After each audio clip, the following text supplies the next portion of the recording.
rodrang ken sebut lam meraba-raba tak menafsu kepemimpin yang ingkaran rakyat dumna. Allah kan beri kesempatan Panglima Perang pimpin bangsa piangan koalisi lam dewan penunjang tro tujuan dumna lumpotanyo galam lahir tak codami lam perang raya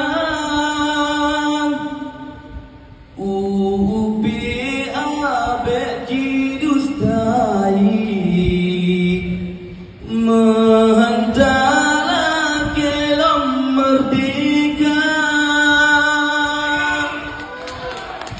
pajuh gaji bak jabatan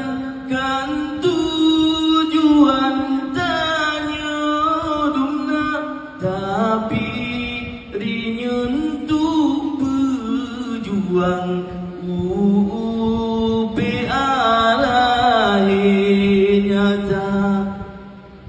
Dua gubernur dua dewan Bandung akan sia-sia medan jie bintang bulan hana yung tanyo bangsa. Allah kan beri kesempatan Panglima Perang pimpin bangsa ngan presiden gad hubungan peluangnya bek sia-sia put pulau jijuk pulang belang padang bermegisah belang mesara wakaf sultan Baitur Rahman Masjid Raya nyan revisi UU PA aso